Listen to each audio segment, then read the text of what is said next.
YG 양현석 대표가 성접대를 했느냐라는 의혹에 대해서 진실 공방이 불거지고 있습니다. 말레이시아 재력과 바로 알려진 사람이 입장을 발표했고 이 사람을 소개시켜줬다라는 연예인까지 지금 등장을 한 상황입니다. 일단 그 재력가의 이야기부터 한번 좀 살펴보겠습니다. 조로우. 로우는 싸이 친구이고 싸이를 통해서 양현석을 만났다. 그 재력가가 조로우라는 분인데 이쪽 측에서 얘기한 거예요. 월드스타 싸이가 소개시켜줬다. 지금 싸이까지 소환됐어요. 그는 제기된 내용과 관련해서 어떠한 행동에도 관여 안 했으며 알지도 못한다. 라고 현재 전면 부인하고 있는 상황입니다. 싸이도 이렇게 된 이상 가만히 있을 수가 없죠. 입장을 발표했어요. 조로우는 내 친구가 맞다. 갑자기 친구 공방이 나온 겁니다. 불거진 겁니다. 해외 활동 시기가 맞물려서 알게 됐다. 조로우 일행들이 한국에 왔을 때 그들 초대받아서 양현석과 함께 참석을 했다.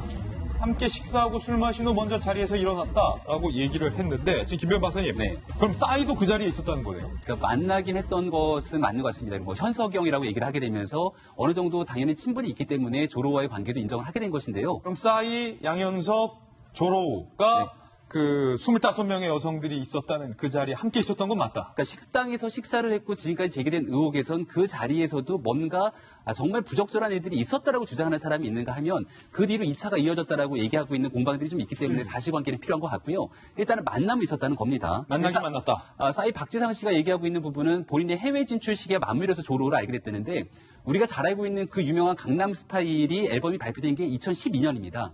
그리고 나서 유튜브를 통해서 굉장히 회자가 되고 나니까 저스틴 비버 측에서 연락이 와요, 싸이한테. 그래서 야 이거 너무 좋으니까 우리 한번 같이 해보자라고 해서 음반 계약을 맺게 되고 그 당시에 실질적인 말춤을 비롯해서 여러 가지를 해외에서 적극적으로 활동하게 됩니다. 바로 그 시기와 이 조로우가 앞서 얘기했던 것처럼 미란다 커와 연애도 하고 여러 할리우드 스타들과 만났던 시기와 같이 맞물리는 것 아니냐는 얘기가 나오는 건데요. 네. 실제로 조로우와의 관계가 있었던 것 같고 이 말레이시아 나집 전 총리의 가장 최측근으로 알려져 있지 않습니까? 이 조로우가. 그래서 2013년도에는 당시 총선이 있었던 때인데 그때 싸이를 초청해서 실제 공연을 가지는 데에도 조로우가 관여를 했다고 해요. 네. 그러니까 그 정도의 관계가 13년도에 있었고 14년도에는 조로우가 한국을 방문했던 것도 사실이고 그때 싸이와 양현석이 같이 만나도록 주선한 것까지는 드러난 것 같은데 그 자리에서 과연 비즈니스를 위해서 여성들을 동원해서 성접대를 했는 것인가가 지금부터 밝혀야 될 핵심 내용인 것 같습니다. 지금 일단은 그 자리에 누구누구가 참석했는지가 지금 계속해서 드러나고 있어요. 양현석 씨, 싸이 씨, 조로우, 그리고 여성들, 그리고 황하나 씨까지 참석을 한 게 지금 단면들이 드러나고 있는 건데 이 조로우가 일단 누군지도 저희가 한번 좀 정리를 해봤습니다. 나짐 라자 전 말레이시아 총리의 최측근이다. 그리고 할리우드 큰손으로 불리며 디캐프리오, 린제이 로한 등과 굉장히 절친, 그리고 미란다 커의 전 남친, 말레이 최대 부패 스캔들, 주요 인물로 인터폴에 수배 중이에요. 지금 인터폴 수배 중이에요? 네, 그렇습니다. 적색 수배령이 내려져 있는 인물인데 아직까지 행방이 묘연해서 잡히지 않고 있습니다. 이 지금 조로우가 어떤 사람인지 대충 지금 정리를 했는데요. 보시면 그러니까 중국계 말레이시아인입니다. 미국과 영국에서 공부를 했고요. 그리고 금융업자예요. 그런데 영국에서 대학을 다니면서 이 나집 전 총리의 의붓아들과 친하게 됩니다. 이를 계기로 이 나집 총리와 전 총리와 인연을 맡게 되는데요. 나집 전 총리 같은 경우에는 국영 투자 기업을 설립을 하죠. 설립을 해서 여기서 이걸 운영을 하면서 무려 그 5조 원이 넘는 돈의 비자금을 만들었다라는 의혹이 제기됩니다. 이 비자금을 만드는데 가장 큰 핵심적인 역할을 한 사람이 조로우라는 사람인데요. 이 조로우 같은 경우에는 비자금을 어떻게 세탁을 했냐 하면요. 예. 헐리우드 영화에 투자도 하고 또 미술품도 사고 부동산도 사들이면서 이 자금 세탁을 한 거예요. 그 과정에서 이 헐리우드 스타들과 굉장히 인연을 맺게 되고 국제적으로 큰 손으로 떠오르게 됩니다. 그렇군요. 그러면서 이 미란다 커와도 사귀게 되는데 미란다 커에게 준 선물이 보석인데요. 이 보석값만 97억 원. 오, 97억 원. 네, 97억 원의 보석값을 받았는데 이 조로우가 이제 횡령 혐의를 받게 되면서 이것을 미란다 커가 다시 다 말레이시아 정부에 토해냈다고 해요. 아, 다시 반환을 했다, 네, 말레이시아 반환을 정부에. 했다고 합니다. 뭐 그렇죠. 그런 왜냐면 얘기도 있었고요. 말레이시아 정부 돈으로 산 거기 때문에 네네, 돌려줘야죠. 네, 그렇게 돌려줬다는 그런 얘기도 있습니다. 그렇군요. 그런데 그 조로라는 사람이 그런 대규모 부패 스캔들이 일어난 이후에도 전 세계 각지를 돌아다니면서 호화로운 생활을 한 걸로 알려져 있습니다. 네. 그러다가 이제 작년 5월에 나집 전 총리가 이제 실각하면서부터는 잠적한 것으로 알려졌는데요.